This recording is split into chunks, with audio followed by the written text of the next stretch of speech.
What's up, guys? Welcome to the Get Real Girlfriend podcast. I'm so excited today. I have Fiona here with me, otherwise known as Heal with Fifi on the TikTok world and the Insta world. And we are cheersing today to having a podcast happily in person with some raw goat milk from a farm 30 minutes north of me. Whoop whoop! Fiona's first goat milk. First goat milk. First raw milk. Well, you awakened me to this a little bit. Me? Well, I've seen a lot of people talk yeah. about honestly, it's very triggering to see that type of content online because I used to be vegan and I was very much found relief the whole gluten-free, dairy-free thing. Yep. And thought that was going to heal my digestion. Yep. But it didn't. I was still having a lot of issues. Yeah. And then I think I messaged you about it literally felt like having a little mini spiritual awakening because I'm I used to be, I don't know if anyone on here knows about seed cycling where you incorporate different seeds at different points in your cycle and it's very mainstream holistic health to do tons of pumpkin seeds because they're a great source of zinc. Tablespoon of pumpkin seeds. Tablespoon of tahini. Yeah. Literally. Tablespoon of sesame. And it's excessive and I don't think for me, I can handle it in small doses, but when I, took a step back from that, my digestion got a lot better, and I'm oh, it was never dairy. That was the problem. Because I think a lot of people experience that, too, and I think, almond milks and flax milks and with all the seed oils, soy, carrageenan, all the additives. It's, so popular and, mainstream. Yeah. Because it's ethical. Yeah. Healthier. Yeah. Yeah, but it's actually far more taxing on the body. Yeah. Yeah. I saw someone on social media explain it perfectly, and they were we're not birds. If you look at the digestion of, birds. Literally. Chipmunks. We are not the same. Mm-mm. And so, Nor do we have the same digestive tract as herbivores. No. Yeah. Very different. Very different. So, and also, too, I think that online, a lot of, that's why I love podcasts, because, the nuance gets lost. On TikTok. People are all milk is bad. Okay, well, yeah, you're kind of right. 90% of the milk you find at the grocery store, Conventional milk is 99.9% of what you're going to find. Pasteurized, filled with growth hormones, Yeah. pesticides. The cows are eating genetically modified pesticide-sprayed corn and soy.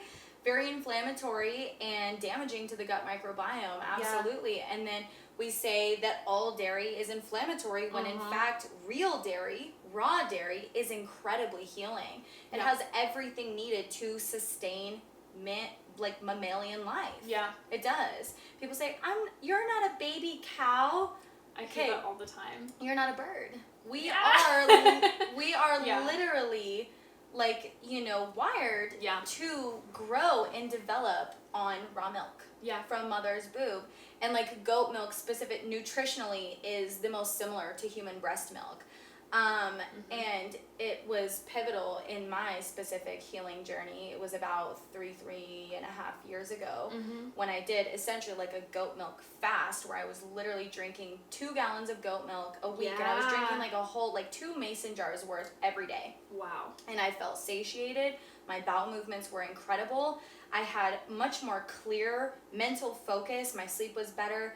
And it was astounding, really. That was right after I had done the 4-month GAPS intro diet too. And so it was, I feel like I had an incredible just kind of fast track of healing with that. Still overcoming some things, but the raw milk is amazing. We're trying to get Fiona to go and contact a farm near here. She gave me her goat milk dealer. Goat milk dealer. Give me your raw milk dealer. I gave her my first raw milk dealer. Do you watch Schitt's Creek? No. So there's someone comment below if you've seen the episode of Schitt's Creek where they are part of a raw milk ring. And they live in this small town, Schitt's Creek, and they someone asks the dad to get a barrel or this big container of raw milk, and he's oh, I didn't hear 30 ounces. He's I got 30 barrels. And the cops are pulling him over, and they're you can't have all this raw milk, it's illegal. And he's trying, someone comment below if you know what I'm talking about, because I had mentioned that to a client recently. I'm maybe look into raw milk. And she's like, are you trying, like, do you know that episode of Schitt's Creek where they... I can't believe you've never seen that show. It's a really good show. Okay, well, I at least need to go and watch that episode. Because there's one specific episode about raw milk. Okay. But, yeah, like what you said even about, like, just, like, benefits of raw milk and stuff. I noticed, so my digestion has always been kind of, like, all over the place. Literally from age 5 to, like, age 25. I'm 26 now. And, like, things got slightly better when I started, like, I did, like, a mini elimination diet, like, when I didn't really have resources or, like, help or, like, wasn't able to, like, hire a nutritionist or, like, work with functional doctors. So I just started, like, I think a lot of people do that, too, is, like, start almost, like, DIYing their health and just trying to take whatever they can into their own hands. So I'm like, okay, it makes the most logical sense to keep a log for a couple days of, like, what I'm eating and, like, how I feel after I'm eating. And then, like, of course, like, so many things were irritating my stomach because, like, I had leaky gut. So everything's going to irritate you when your gut isn't, like, healthy. And so I, like, cut out gluten. I cut out dairy. I couldn't have, like, any legumes. And I think that's really common for a lot of people. But even, like, the soaked, pressure cooked, like, all of it was irritating. To simplify as much as humanly possible to make it easier. Yeah, and I was able to, like, on my own, as my gut healed, like, add in a lot of these things. But I never, like, explored dairy because I think right now there's, like, a big vegan push for, like, again, like, the plant-based milks and stuff. And I got very wrapped up into that. And there's nuance, which is why, like, podcasts are great because we can add room for that nuance. But even in my digestion, I would see undigested pieces of, I do chia pudding, undigested little pieces of chia seeds in my stool. I would do, like, my seed cycling. I would do pumpkin seeds, and I would see little undigested pieces of pumpkin. So you're not absorbing that. Like, if you see undigested pieces of food in your stool, you are not absorbing the nutrients that you may think you are from that food. And so many people, like, as Americans, like, okay, if you live in the U.S., it's likely, like, I was on 20, 30 rounds of antibiotics from, like, childhood to adulthood. Okay, already having, like, a messed up digestive system. Then trauma, which, like, screws with your nervous system, which also impacts digestion. And then on birth control, which also impacts digestion. And then you inherit your gut microbiome from your mother. Like, my mom had a very compromised gut microbiome. Like, my grandma had IBS. My mom had IBS. I have IBS, which is kind of, like, a bullshit diagnosis in my opinion. It's not a diagnosis. It's not. It's like, oh, you have both diarrhea and constipation? Like, okay, IBS. So, yeah, that's kind of, like, my situation with, like, digestion and stuff. And if you guys are, like, familiar with my social media, I coach on thyroid health and, like, I'm a thyroid health advocate. And literally your thyroid hormone is converted in your gut. 10 to 20% is converted in your gut. So if your gut's messed up, your hormones are going to be messed up. If your gut's messed up, your thyroid's going to be messed up. So, like, literally, if you're sitting here thinking, okay, I'm on my hormonal health journey, I'm on my thyroid health journey, I have an autoimmune condition, start with gut health. Like, that is always where I direct people towards. And I think, like, our society, it's very interesting to see, like, I'm not hating on any vegans, but it's interesting to see, like, collectively, like, this movement towards, like, a plant-based way of eating, because it's, like, a lot, like, Americans already have really messed up digestive issues, like, just because of, like, all the reasons I just mentioned, and then you add, like, incredibly difficult to digest foods on top of that, and it just exacerbates the problem. It does. So complicated foods, taking more energy to digest it, and your body is trying desperately to convert these foods that are not optimal into new cells, and trying to create more hormones and detoxify, and then you're bogging down the liver because it's trying to get rid of things that are not needed in the body, where you also convert thyroid hormones too, and then the gut's messed up and you have a whole slew of issues, and then your body's just completely malfunctioning, and then you've got mental health problems, you have hormone issues, you have a messed up menstrual cycle, you're constantly having diarrhea, bloating, whatever it is. And I feel like I see a huge trend with people talking about bloating a lot too. Do you want to talk about that a little bit, or? Yeah, or like what leads to bloating, or just like the popularity in it. Like on TikTok, it's very interesting. I don't know if you guys have noticed this, but like it's very interesting because I see a lot of people almost like normalizing it. And it's not, like, just because something is normal doesn't mean it's optimal. Like, I see even people post, like, oh, this is my what I eat in a day, and look, I look like I'm 6 months pregnant after I ate this meal, my stomach's distended, I feel gassy, I feel uncomfortable. That's not I see a lot of normal. it in the gym world too. Like sometimes all it'll the pop supplements? up. Literally, it'll pop up on my feed because it's like, you know, what was super trendy was like the fit gym girl shit, and now it's being popularized and normalized. Like, look, this is what I look like in these videos and pictures, but then this is what I look like when I turn to the side, and it's the bloating, and they're like, this is normal. Just like saying that having, you know, PCOS is normal, or having to take birth control for various issues or acne or whatever is just completely normal, and not actually talking about what could be causing it, like these disgustingly toxic, you know, pre-workouts and supplements and protein powders. Don't even get me started. Horrible, dude. It's so bad. And it's so like, bad.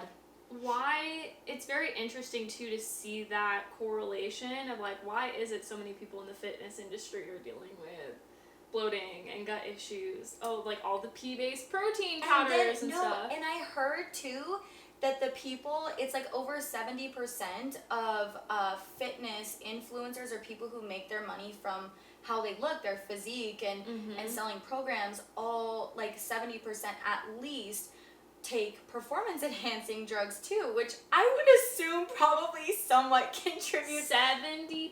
Over 70%. I had no idea. I had absolutely no idea. So like steroids?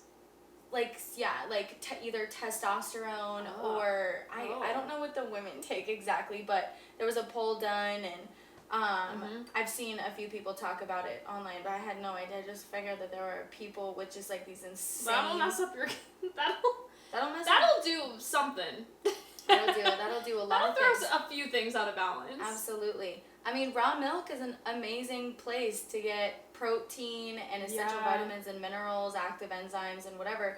I wanted to ask, because you said that you actually have told a few clients to look into raw milk. Yeah. So is this something that you promote now to your clients? So it's like a gentle suggestion. I'm like starting to roll out. But it's tricky because you have to work with like, just there's so many barriers to getting it in so many different states.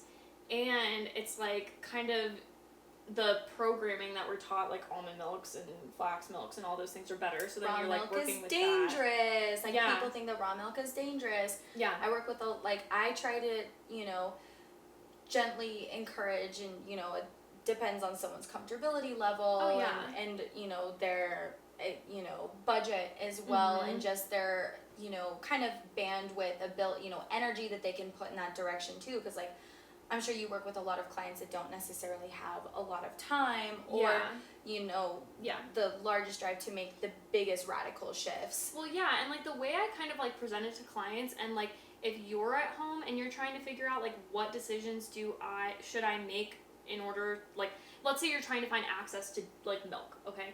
So I like good, better, best goals. So like best, like the creme de la creme is like, okay, I found a local farm. I talked to the farmer. I got to know them. I have a car, so I can drive to the farm. I can buy the dairy and I can bring it home. Okay, that's best, but that's not like accessible for every single person. So it's like meeting people where they're at. And I think there's also like a lot of perfectionism like in the holistic community. If you're like, you're not doing the best, then you might as well not even try it all. And there's a lot of people that feel like that too. Yeah. Like I had a client, she's like, well, I heard that, you know, if you're eating oatmeal, it needs to be like the sprouted oatmeal. So then I didn't know how to sprout the oatmeal. So I just didn't have breakfast that morning because I couldn't figure out like all, you know, but people do feel like that. Yeah. And so instead of holding yourself to like perfection, like there's a quote, I forget who said this, but they said like perfection is the lowest standard you actually can hold yourself to because it has a 100% failure rate. Yeah. And there's really no way to like do things perfectly or eat perfectly unless you're like growing your own food, like living on a farm, like you have a say and like control over every factor. But most people sitting at home don't have that. Yeah. So it's like, okay, like Weston A. Price Foundation is like, I don't know if you've heard of like Weston A. Price. Of course. Yeah, like, yeah, I shouldn't even ask that. But Weston A. Price Foundation, like if you want to locate like local dairy in your area, you want like higher quality, you could go to that website. You literally can just put in your zip code and find it. So that's accessible for people. Maybe like good instead of, or like good, better, best, maybe better is, okay, like natural grocers near us has like I've seen you could do A2 whole milk. Yeah, you could do A2 milk, and a lot of people don't know that most dairy, like most commercial dairy, is a form that is actually like the more inflammatory protein that's harder to digest. So if you're at the grocery store, look for the A2 protein. Or goat's milk is much easier to digest. Like I have a lot of clients that cannot do cow cheese, but they can do goat's cheese, at least the beginning. So that's an option. And then maybe good is like, okay, maybe I don't have access to either of those, and maybe I am just going to do, maybe I have access to organic dairy. Like, is that as good as A2? No, but it's still something. It's a step, and I find that it's so empowering too, to give realistic steps, incremental steps to clients as well, so that they can meet these goals and feel better, because you can still reap the benefits of these like slower moving results. Like obviously to get radical change you have to make radical shifts, but you can also see compounding results that result in the massive, you know, huge radical change if you just keep taking the small steps. And so I think that that's where a lot of our clients, you know, have a hard time, is that where do I even start in making these small, more realistic shifts of like, you know, instead of if you do, you know, peanut butter toast every morning, or like you do Nutella on your white bread every morning, like just switch to Ezekiel bread, or switch to Justin's nut butter instead of Nutella, and start making these small shifts with things that have less refined sugar, less seed oils. You know, you're going with the sprouted bread so that you don't have to figure out how to spread it. You don't have to be making the sourdough starter and the sourdough from scratch at home. You've seen it on TikTok, but it can be labor intensive. Like not everyone has the time or the resources, or you know, just the energy available to to make all these shifts, especially all at once. And it's not sustainable for most people to you know, like even go to the farm. Even if you find the farm, it's like if it's 45 minutes away, or if it's $10 a gallon right off the bat, you know, it might take some time for someone to like really see how incredible the benefits can be. But at least this is kind of an expedited track. When you talk about like, oh, it's gonna rain. Oh no, those are the mountains. I don't know why I thought it was like really dark outside. Anyway, sorry guys. I work with a lot of people who struggle with fatigue and just like very low energy. And if anyone else at home is just like, I just feel like it's so intimidating because I'm exhausted all the time. Maybe you're a college student, maybe you're a mom, and you just do not have the energy to, because it's like literally taking care of yourself can be a freaking full-time job. Oh, it is. That in itself, especially being on a healing journey, or like if you're on a journey to like support your autoimmune condition, support your hormones, that in and of itself is a full-time job. Then maybe you have kids, then maybe you're in school, then maybe you're working and you're struggling with fatigue. It's just like, it's just a lot. So like when my clients are like, I just feel like I'm very overwhelmed, I don't know where to start, I'm like, just get liver in your diet. Like literally even if you're like, that sounds disgusting to me. Like I was very intimidated by it first. I've only been introducing liver for like a year. And just the difference in my energy, I'm like, I don't even need caffeine anymore. I feel so good because of the B vitamins too. And if you have like a really compromised gut, like we were talking about the gut microbiome before, your gut literally manufactures B vitamins, so if you have a compromised gut, you're not making B vitamins. Liver can like help supplement that, and like we evolved to eat it. So if you're like, oh, that sounds disgusting, like I'm very turned off by that, it can be very intimidating for a lot of people to add in. Like I started with supplements, and then I like to say that's like the gateway drug. Like it really is, because I was like a seed cycling like ex-vegan girly, you and have then the whole cabinet of supplements because you think that you need everything, and like liver is one of those things that you can clear out your entire supplement cabinet. If you have raw milk, you're getting enough magnesium. If you're drinking like a gallon or 2 gallons of this a week, putting it in shakes or whatever, you're getting plenty of magnesium and other essential vitamins and minerals. It's the same with liver. You can literally clear out your entire supplement cabinet. And if liver is something that's scary to you to introduce into your diet, to cook and whatever, you don't like the texture, you don't like the taste right off the bat, eventually you will associate the flavor and the texture with, this is good for me. This is God's food right here. But eventually, like what I tell clients to do is, I hate like the liver supplements because they still heat the liver supplements, and it compromises the nutrients. But what I like to tell clients to do is to, find, just do a little bit of research in your area, find a farm that has, sustainable practices, grass-fed, pasture-raised, chemical-free liver, and it's cheap. It's like, it depends on where you get it from, but like liver and specifically other organs too, our hearts and whatever are the cheapest meats to buy. Even comparatively speaking, when it's grass-fed, pasture-raised, chemical-free, liver, when it's that way, is still oftentimes going to be cheaper than the factory farm-raised meat. But a great way to incorporate liver into your diet or, supplement regimen is to just get it, cut it into small swallowable pieces, and then freeze it. Or you can literally cut into pieces. If you can just get over that mental piece, do it raw. Do it raw and just take it like a pill. You don't even have to chew it. It's okay. Let your digestive tract do the rest. It is incredibly easy for your body to digest, specifically raw as well. Heating anything like pasteurization can compromise nutrients, and so you can literally just take it like a pill. You don't even have to bear with it and chew it and make a whole ordeal about it. Cook it, because that's another thing. A lot of our clients don't like to cook also. And so, but this is a cheap way to also get rid of a ton of unnecessary supplements.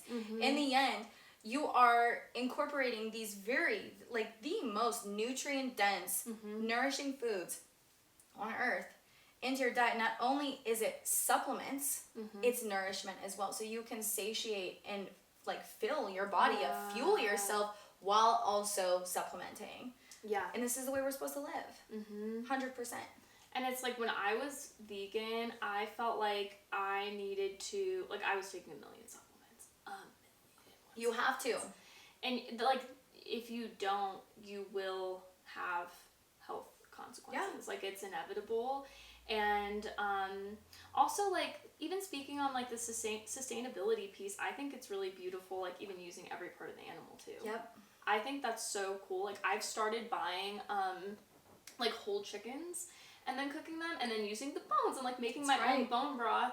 And it's just I think that's kind of how we were supposed to live. And we're not talking about factory farming. That is not what we're speaking on. And again, that's why I love podcasts, because we can add the nuance, because people don't understand that that's not what we're talking about. And even statistically, I think only 1% of meat that's consumed is regenerative. 1% of animal products that are consumed are regenerative.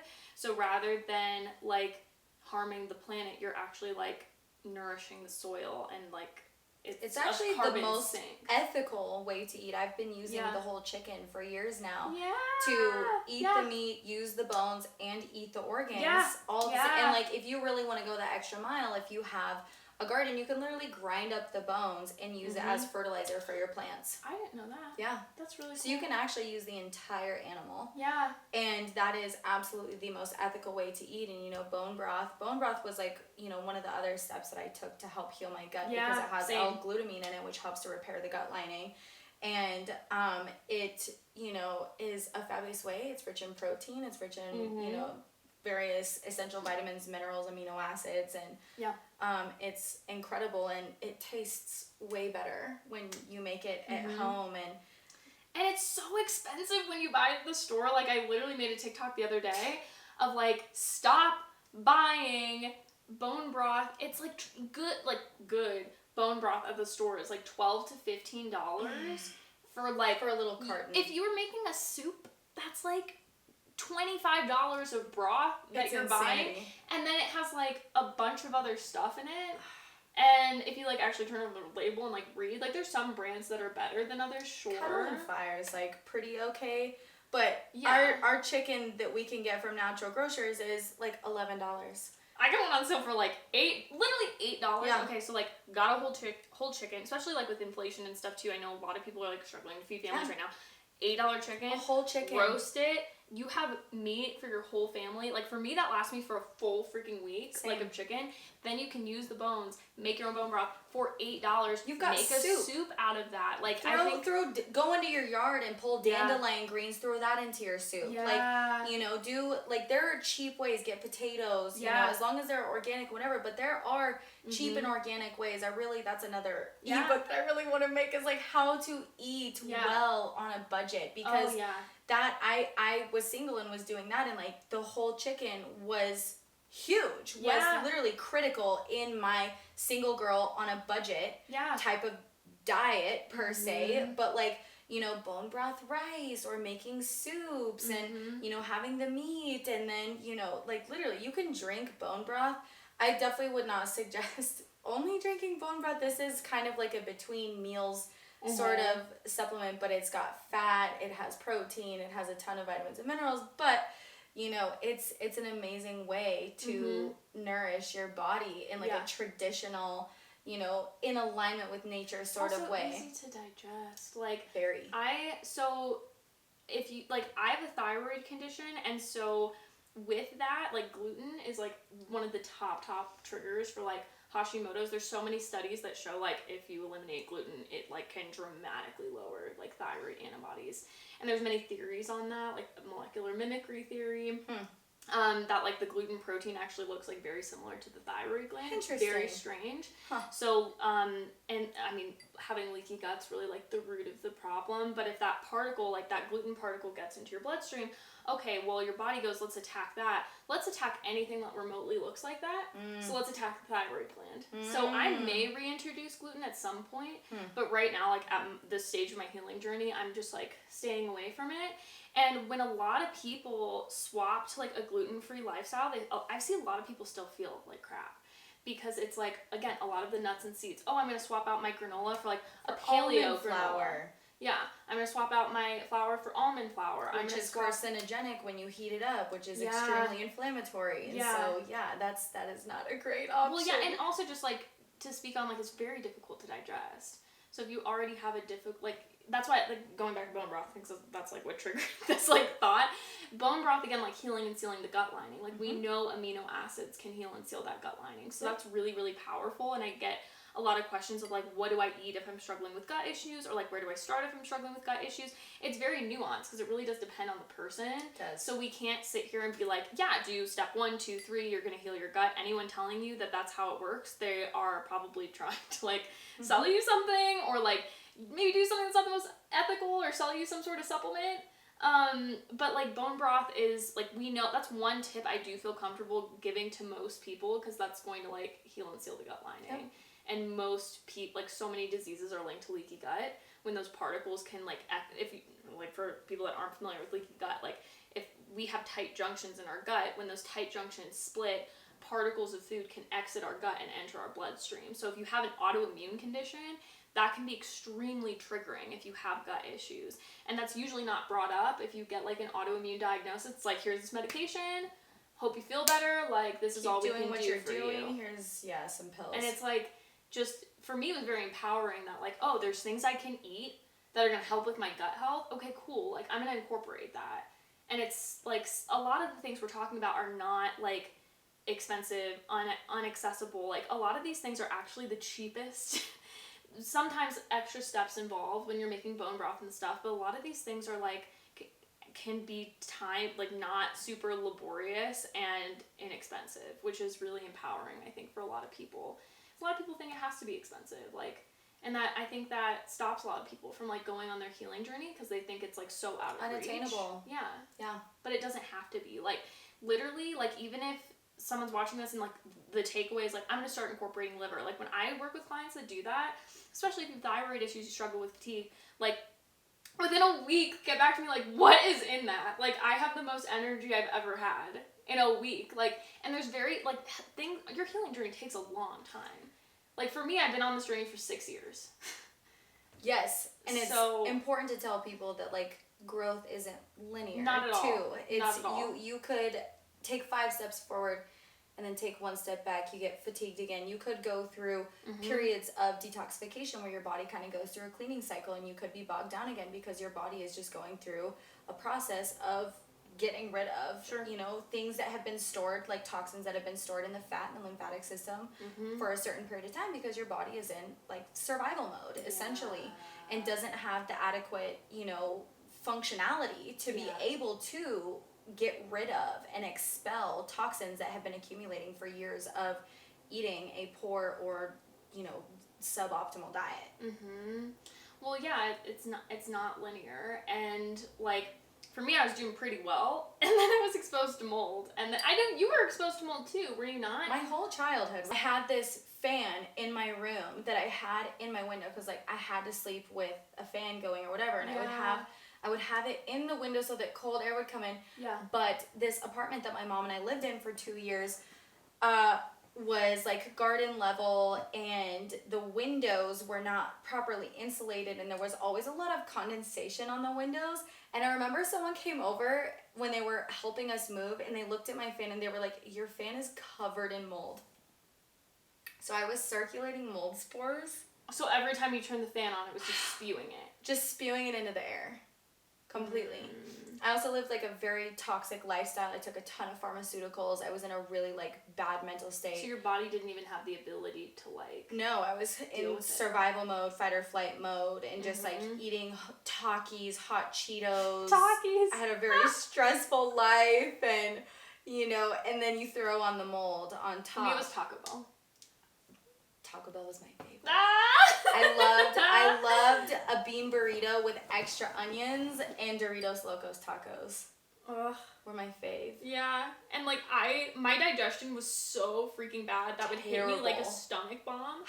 Like when you already like, oh, you live in a moldy environment, and you've been on birth control, and maybe like 30 rounds of antibiotics, then we like slap Taco Bell in there. We're like, let's hope this does something. Literally. It's just like stomach bomb. I don't know if you were ever like me, but I, before my healing journey, had like diarrhea every fucking day. That was me like up until a year ago. Every fucking day. Holy shit. Like it's been very recent that I've like that stopped.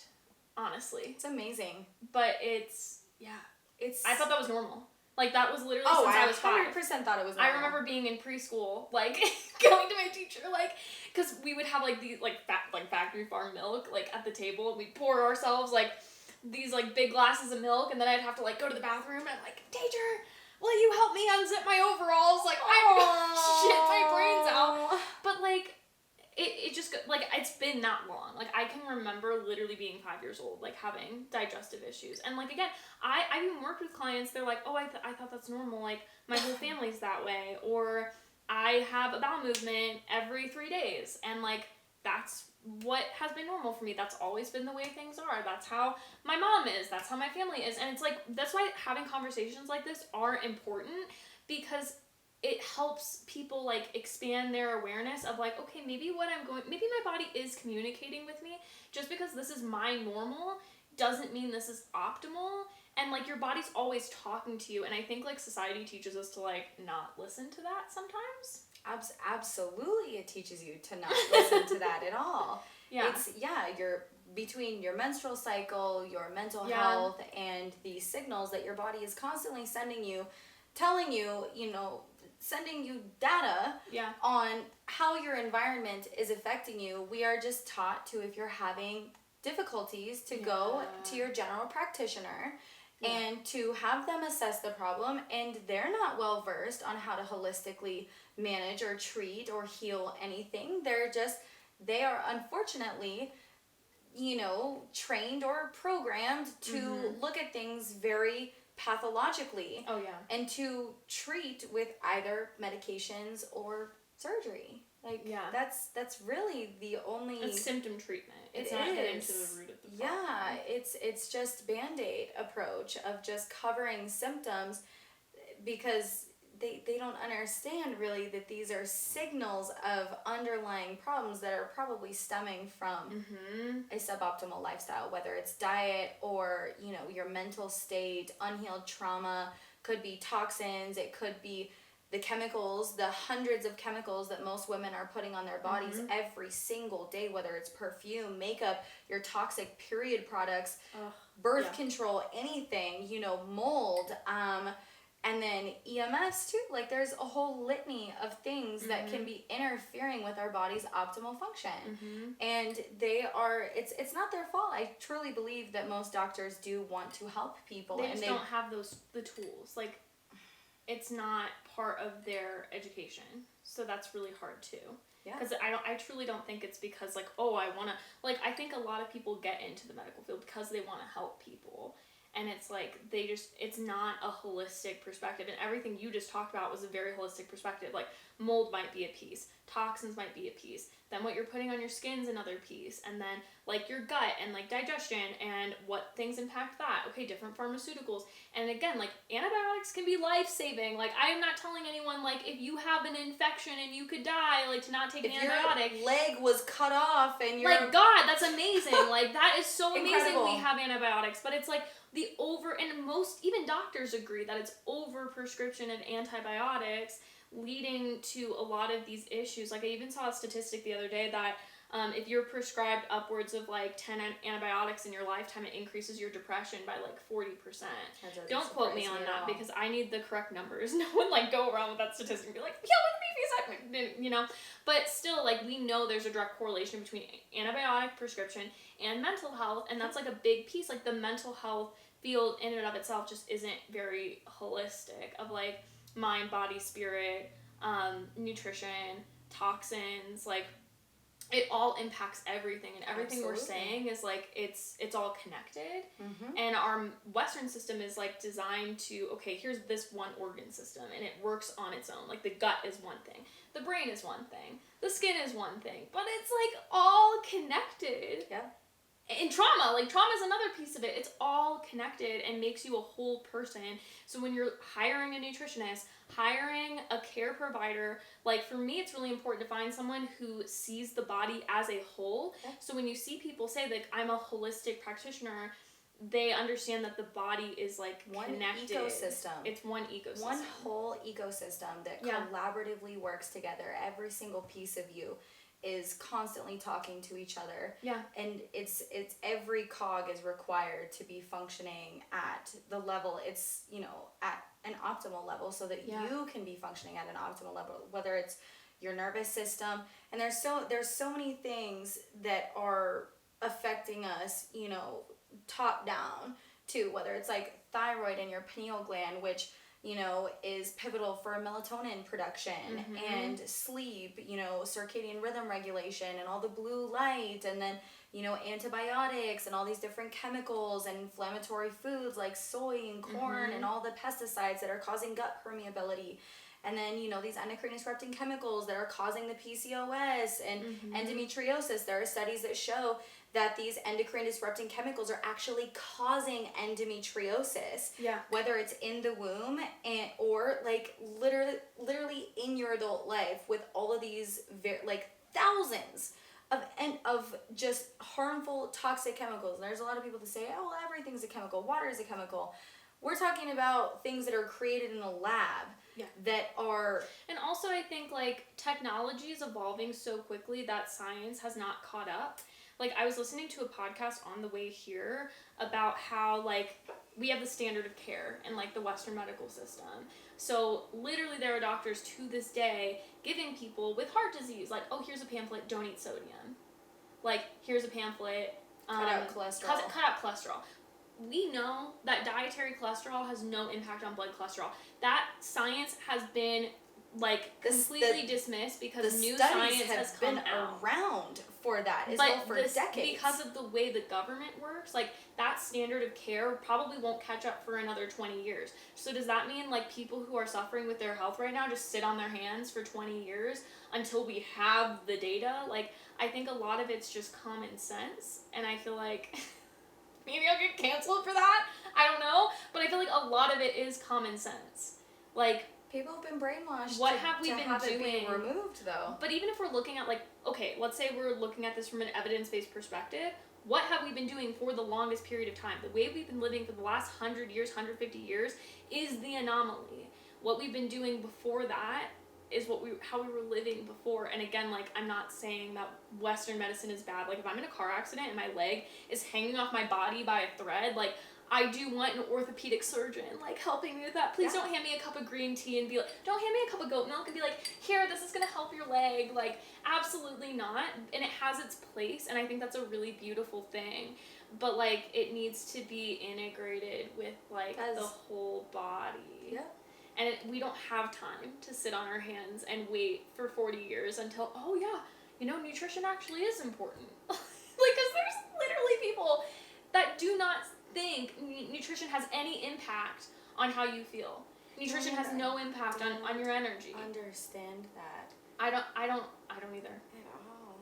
Like, we know that we need food to live, right? Like, you literally put food in and it's converted into fuel, into new cells, into energy. It's always very trippy to me. Like, I bought a pineapple the other day, and I'm, like, staring at this pineapple, I'm like, that's gonna become me. Like, do you ever do that? You're like, that's really weird. Yeah. Like, I just drank this. Yeah. I promise I'm not on drugs right now, but, like... You didn't take a tab of acid This is just my brain. But, like, you look at this glass of goat milk and you're like, that is, like, becoming me. Yeah. So it is so highly illogical to be like, what we eat has no impact on how we feel. What you eat has no... It's like, and that's what, like, you are kind of preaching on your platform. I'm preaching on my platform that nutrition does matter. And I come in contact with people all the time that are like, well, why isn't my doctor mentioning that? Like, because if I would have known that there's something I can do at home to, like, change the trajectory of my life and get my health back, I would have done it. Yeah. But I'm not given that information, and it's, like, very much an afterthought. Yeah. When it should be, like, 90% of, like, what we're talking about. Yeah, but it shouldn't be an afterthought. MDs only get, I think, accumulatively 18 hours. Yeah, a few hours of nutritional training, and it's still built on, like, this archaic, outdated model of nutrition where grain is, you know, one of the most important parts of your diet. The old food pyramid was like 6 to 11 servings of grains in a day. And they don't focus on micronutrients. No. They don't focus on bioavailability. They don't focus on pesticides. They don't focus on genetic modification, food quality at all. And so it's basically useless. Mm-hmm. And so because they're not given the proper education on how this makes sense, on how the human body functions, they cannot adequately convey to you how food affects your body. Food is medicine. Food is literally supposed to become you. And what your body no longer needs from it is waste and exits the body. Yeah. And it's absolutely wild how little focus there is on food. And then, you know, we have various doctors and registered dietitians, you know, trying to chastise people for taking a holistic approach when talking about nutrition as well, because there are so many factors that are not commonly talked about, but that need to be. And that's why, you know, like, your platform is so important, and why you've been able to help so many women to think critically about what they're putting in their bodies and how exactly is it affecting them, how it plays a role in thyroid function, how it plays a role in your menstrual cycle, how it plays a role in mental health, how it plays a role in your energy, your sleep quality, how everything is literally connected. And once you start taking the steps to refine these certain areas in your life and things start coming together and you start, you know, it takes time. It takes longer than just taking a pill and having that immediate effect, like getting prescribed an ADHD medication like I was and like you were. And, you know, having that immediate result, or taking, you know, Prozac. I was on Prozac for 6 years. Prozac Prozac and ADHD buddies, bro. But, like, you know, it's difficult too in a world where everyone is conditioned to have instant gratification, whether it be from social media or, honestly, mostly social media. Yeah. And, you know, so people want that get it quick, get it fast result. And this is something that you really have to work for, but it's something that in the end is so much more empowering, and it's in your control, and you get to be your own best doctor, your own best healer. Like, you get to be that person. You're the one who has the power to heal yourself. You are the one that does the hard work. It takes a little bit longer, but the results are so much more profound. They are so just oh my gosh, it's amazing. As someone who was chronically ill and always exhausted, always out of body brain fog, like I had crippling insomnia. I was always going to the doctor, always on antibiotics, always getting cysts and growths and, you know, infection after infection, laryngitis, respiratory infections, sinus infections, strep throat, like all kinds of stuff.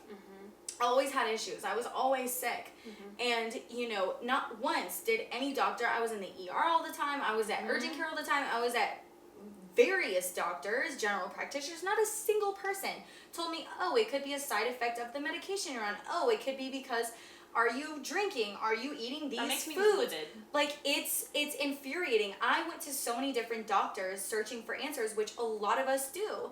And, you know, like, most of my doctors didn't even suggest testing, didn't even suggest any tests to see where nutrient levels were at or anything. Like, all that was done for me was just prescribe more pills.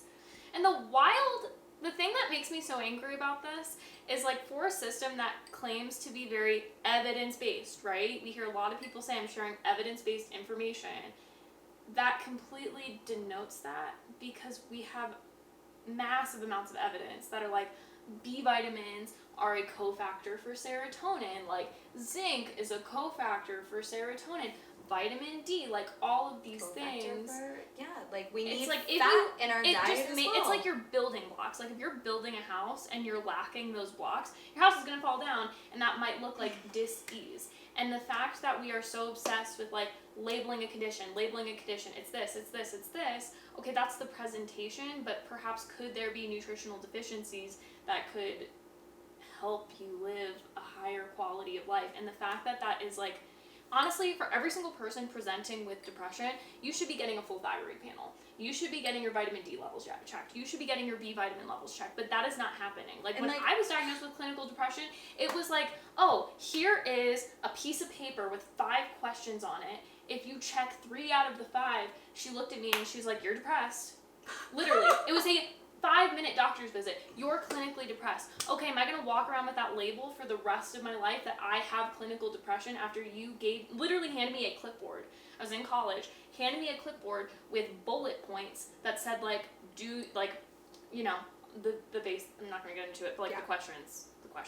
And then, oh, okay, we're going to prescribe you Prozac. And never asked, oh, are you on birth control? Did you know that 40% of women that are prescribed birth control later go on antidepressants? Like, for adolescents, it's 80%. That's wild. And like, the fact that that never even was a conversation, like, could it be birth control? Okay, here are your options. Because we always say more options are more empowerment. Why am I not given the option of, okay, well, maybe the reason I went on birth control is because I was passing out from period pain, like literally would black out. I bled for 3 months straight. Yeah. That's insane. That's why I initially went on at 14 years old. Wow. 14. That's very young. Yeah. I got my period when I was 16, so I got it late. And then once I got to college, I was not very like holistic minded. I was just in so much pain. I'm like, someone please just like take this pain away. Because I had issues even like almost graduating because I was skipping school because I could not function from the like cramps. And I thought birth control was like a godsend. I'm like, took my acne away, took my period pain away, but it was like covering like that up. In our comments too. Yeah, and it's like, I understand, like I get that. I really do empathize with that because there was a point I thought like that was a godsend and it did help me through a period of life, but at the same time it was covering up a deeper issue. Definitely. My body was screaming at me. My body was like, hey, something is severely out of balance. And birth control was just kind of like putting a Band-Aid on that. It does, absolutely. You know, and like the World Health Organization actually classifies the menstrual cycle as a vital sign, as a monitor of health. And like, you know, I totally feel for women and young girls who have like endometriosis, which is crippling, debilitating pain. And, you know, birth control can be one of those things, you know, if you're prescribed it to just function in your everyday life, to at least just kind of mediate until you make those dramatic lifestyle changes that are conducive to your body functioning more properly. Yeah. I'm not saying that you can cure endometriosis. I'm saying that you can manage it holistically, most likely. And there's a lot of people that have. Yes. And we're taught that you can't. Yeah. And so we're just and that birth control is the only antidote. Yeah. And we're not telling anyone what to do. Like, you have bodily autonomy. Absolutely. You can decide what's best for you. Absolutely. But we're just here to draw awareness that so many people are not bringing awareness to a lot of these things. Yep. And just to help expand, like, collective consciousness, so you are aware, like, okay, maybe this is possible for me, and you can make a decision for yourself, because we are taught to outsource our intuition. Doctor knows best, and I don't want to be that. I don't want someone to look at me and go, like, you tell me what to do, you tell me if birth control is good or bad, you tell me which medications I should or shouldn't be on, because that's everything I don't believe in. Damn like, right. You need to dial into your intuition and figure out, like, okay, what's best for me, because our truth might not be your truth. Like, we're literally just sharing our truth, and, like, what's worked for us. Something completely different might work for you, and, like, we're not here to be, like, dogmatic in our approach at all. We're just believers in informed consent. Yeah, we're believers in informed consent, whether it's, you know, in the birth community too, or, like, you know, with obstetricians and moms, you know, like new moms especially, and you know, like the hospital birth system, you know, there's very little informed consent, and there's some actually really terrible, you know, like,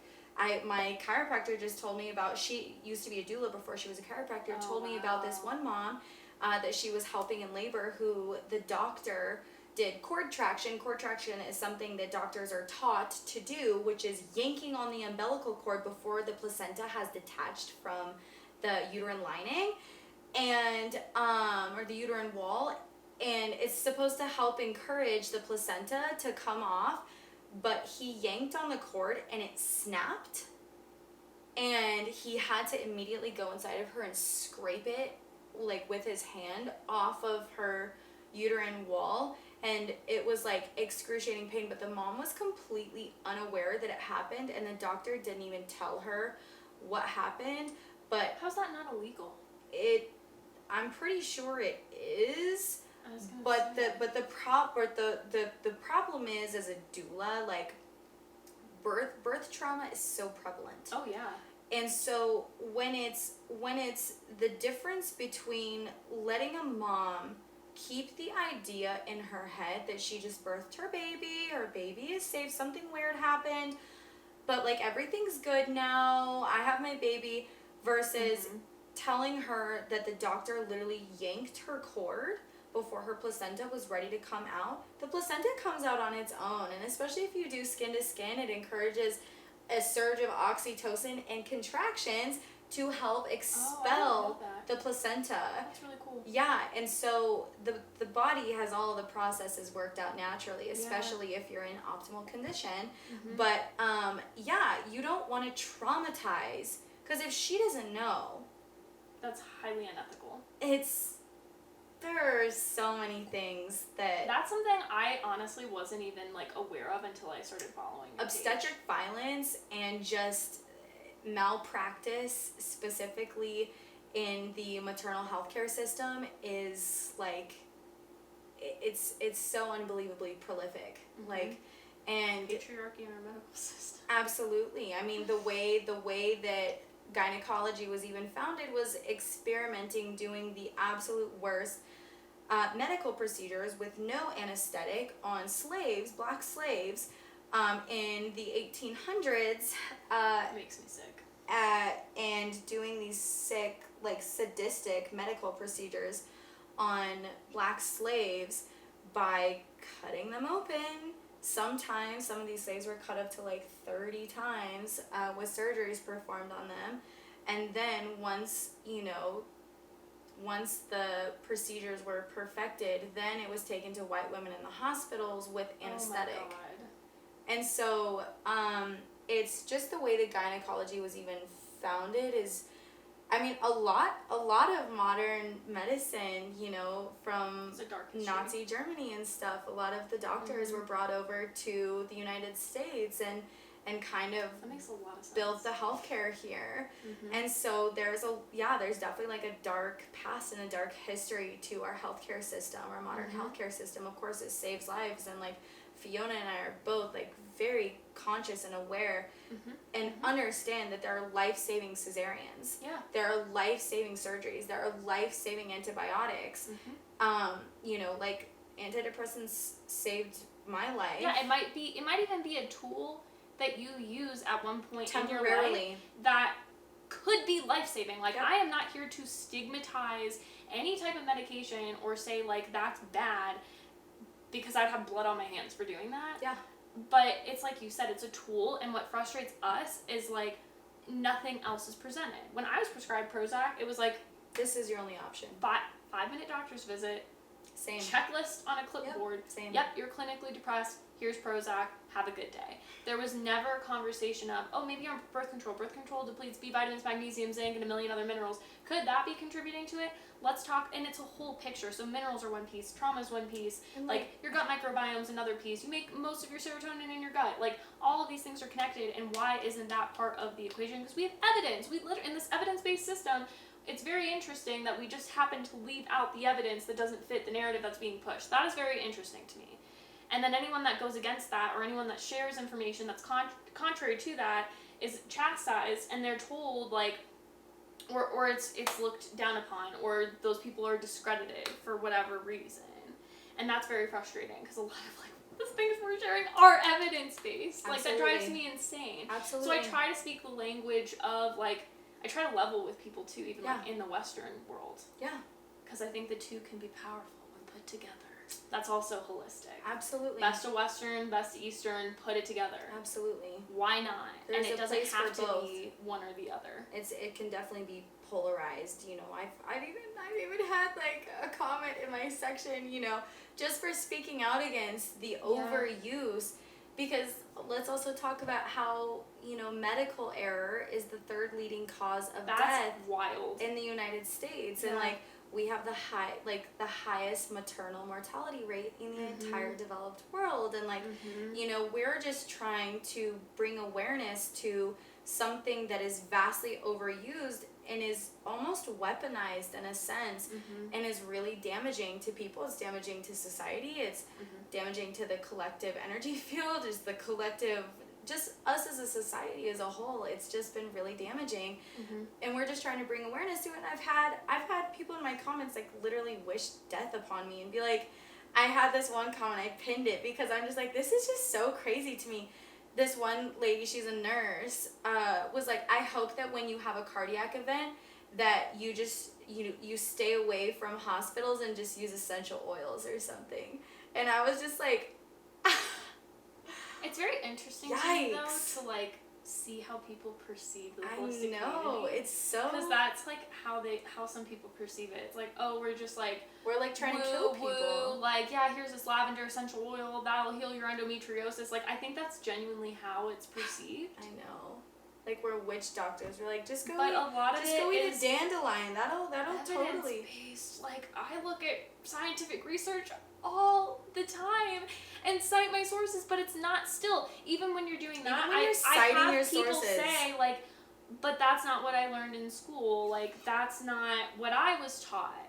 And so it's very, like, it drives me insane, the fact that the comments on TikTok are wild. I mean, they're absolutely wild. They're amusing for the most part, but then sometimes you get somewhere you're just kind of taken aback that humans have become so disconnected from each other, because I could not go on TikTok or any social media platform and try to tear someone down because their beliefs are different than mine, or if I think that they are, I mean, we see doctors with massive followings, like millions of followers, telling people to just take birth control, telling people to take a litany of different medications, without talking about any side effects or anything, just, you know, and they're promoting, you know, like, women's health, like, this is women's empowerment and whatever. Do you see Fiona and I going on social media and, like, trying to directly tear down one specific person and try to demonize this person? No, we don't.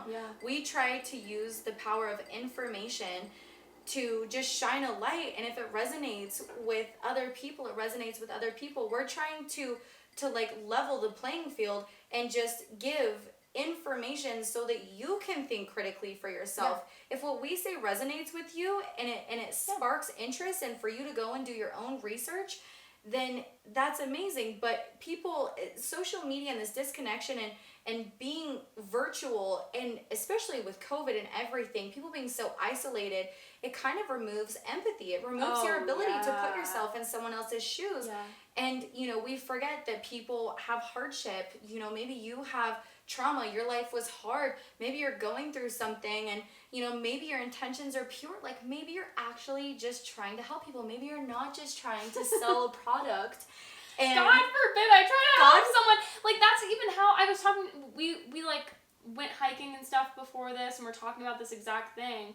I never started my social media with the intention of starting a business. Like, I knew there was a million people struggling with the same things I was struggling with, and once you've kind of like overcome some stuff, like once I had a pain-free period when I used to pass out from period pain, I'm like, cool, I'm going to share what works for me. It might not work for other people, but I'm at least going to put it out there. I feel a responsibility to do that. And then it's very like, it's soul crushing when someone like questions your integrity, or they question your motives, when literally, like, you could not have pure intentions. And I mean, like, everything's a business. Like, you have a business, I have a business. I offer coaching. I sell digital products. I still am always going to give free content on social media, but I also never understand why, like, women in the social media space are, like, really, it's like, oh, free labor. Like, the second you charge for maybe like your services, like, it's considered a bad thing. And then a lot of these other like practitioners will use that to discredit you, when it's like, okay, well, I'm selling an ebook for $12. Literally. And the pharmaceutical industry is a $3 trillion industry, so I don't really see that as the same thing. You're billing the insurance company thousands and thousands of dollars. Per patient. That's why you take on so many patients, and now your doctor's appointment's literally only 10 minutes. You're sitting in the waiting room for an hour, and then you get into the actual room. You're waiting there for another 30 minutes to 45 minutes just to see your doctor for 5 to 10 minutes. So, because they have such a massive client load. I'm sorry, we're actually trying to heal people because we've had the privilege to heal ourselves when we were lost in the medical system, failed by the medical system, and actually hurt even more by the medical system, and given even more issues. And so we both, as someone who was suicidal and struggled with so many mental health issues, digestive issues, period problems, I was laughed at for being infertile and being concerned about it, for being concerned about not having a period for a year, by multiple doctors, by 3, laughed at me, told me that I was lucky, that it was a blessing to be so young and to not have a period. And I was laughed at because they thought it was ridiculous that I cared, because I wasn't trying. They're like, what, are you trying to get pregnant? I'm sorry, I didn't know that in order to care about your health, because something in my, and I was not holistically minded. I had no idea. Something in me just felt, exactly, it was my intuition that told me that something was wrong, that me at 19 years old should not be infertile. Like, that just didn't seem right. Shouldn't I be more fertile than anyone at 19 years old? Like, isn't this supposed to be your peak fertility age, Literally. And so to me that felt wrong. I thought it had to be correlated to my like overall health, and I was laughed at, and and so I just went, I silenced my intuition. I went with like, okay, I guess I'll just I almost wonder if it's like by design.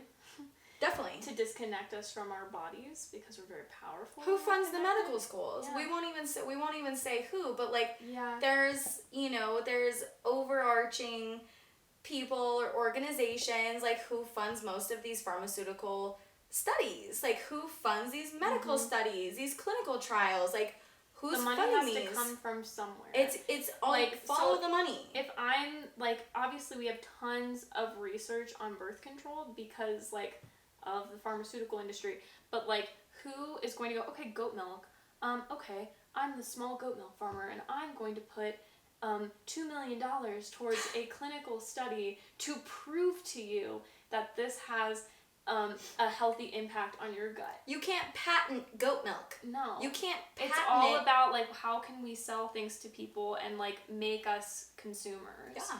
And it's very interesting, too, to listen to even, like, functional doctors versus, like, naturopathic functional doctors versus, like, Western doctors. Because you hear a lot of functional doctors even say, like, oh, in my first day of school, we learned about how John D. Rockefeller started our, like, pharmaceutical industry. It's insane. We learned that first day of school. It's a fact. It's not even, like, a conspiracy. It's a literal fact. It's history. Like, it doesn't, like, you might feel a different way about that than we do, but still it's just a fact. So when people are like, not everything's a conspiracy, it's like, no, it's just history, and having that context is really important because you can see the foundation that everything's been built upon.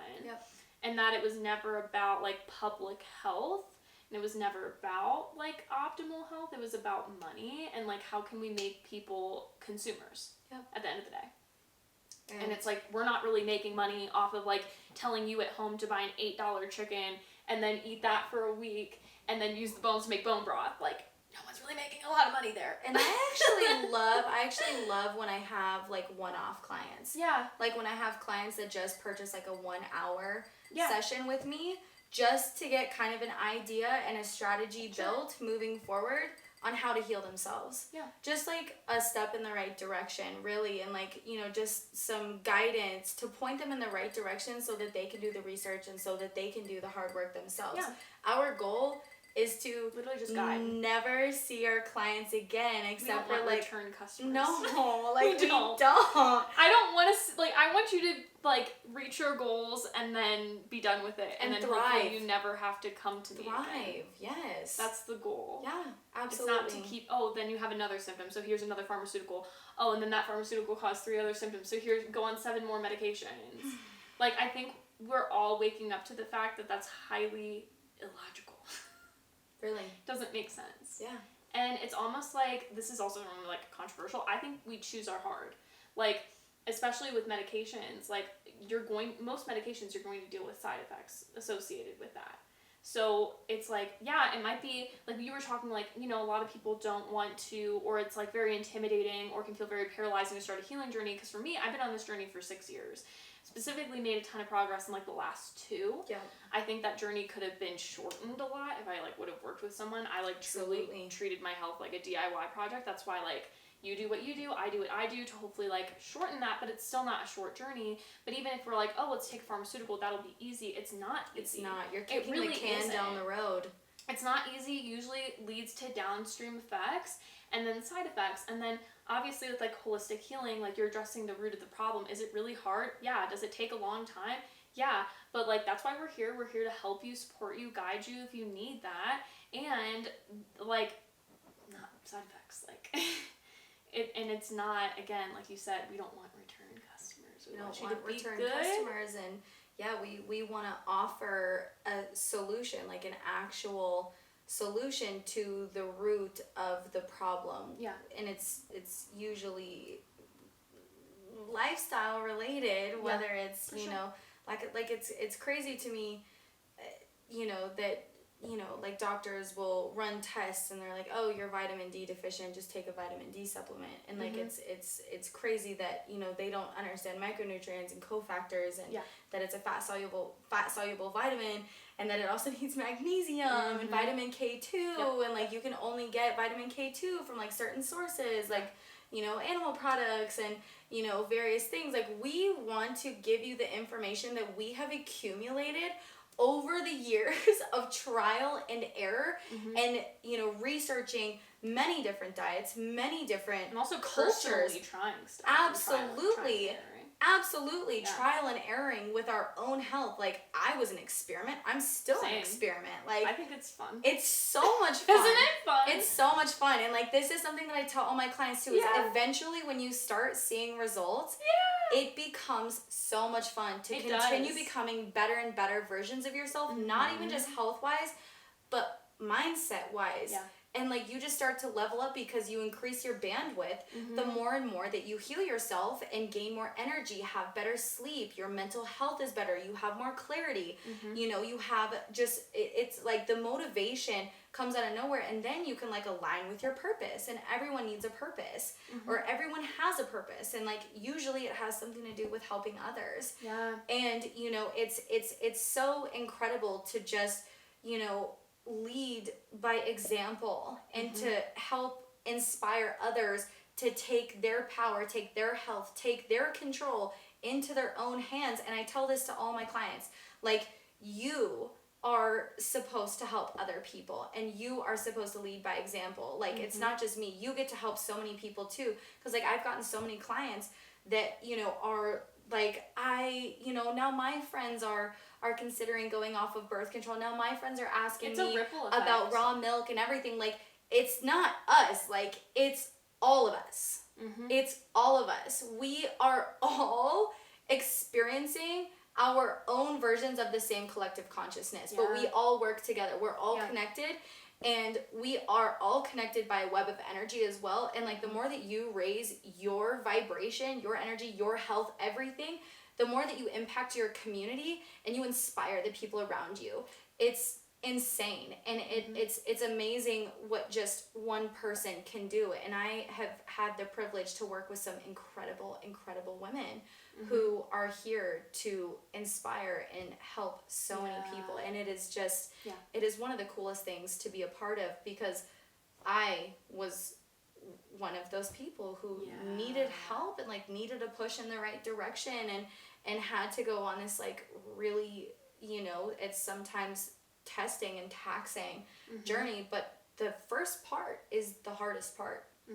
It gets easier and easier as you go on, and like with Fiona's experience, where, you know, it's been a 6-year-long journey of trial and error, and, you know, she didn't really have anyone to show her the way.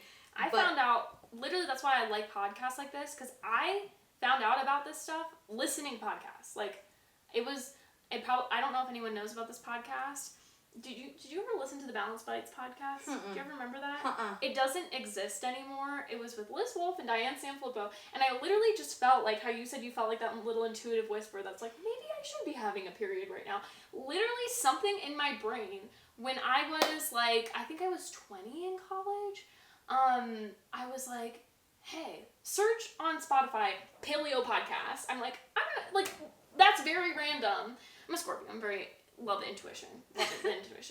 But something in my brain told me, like, search paleo podcast, and I found that podcast, and Dr. Jolene Brighton was interviewed on that podcast, and I found her through that, and that was before she wrote her book. Amazing. And I, like, remember, I was like, it was a summer day, I was cleaning my car, I had this podcast on the background, I was, like, barely listening to it, and then she, if you guys are familiar with Dr. Jolene Brighton, she had, she has PCOS and Hashimoto's, and, like, has talked about her journey with, like, birth control, and I'm like, oh my gosh, she's literally describing me, like, this is really freaking weird. And so I think it's important, like, that's why, like, podcasts like this are incredible, because it expands your awareness. It really does expand your awareness of what's possible, and it can give you tools. Like, if someone would have told me when I was, like, 18, like, hey, maybe look into bone broth, like, hey, maybe your diet has something to do with that, like, maybe, like, in college, I was eating, like, Taco Bell and canned Chef Boyardee raviolis. Like, I literally would go to class, I would have a plastic Tupperware container, a can, because it was so poor in college. Like, I was waitressing, I was making $3 an hour. I'm like, okay, well, I can go to Walmart and I can buy canned Chef Boyardee raviolis, stuff like freaking dog food. And I would put it in my backpack, and I would go to the little cafe, like, in my college building, and I would pour it into the plastic container, heat it up in the microwave, and I would be sitting in class just, eating, I was, like, the ravioli girl, like, in my marketing class, like, eating ravioli. And it's like, yeah, could that have something to do with it? No. Like, if someone was like, hey, Fiona, know you're on a limited budget, like, maybe we start with making our own bone broth. Super cheap. Maybe we go to Goodwill and get, you know, glass containers to store your food in. And that's what I did, too. Once I started learning about stuff, it's like, okay, I can go to Goodwill. I can get glass containers.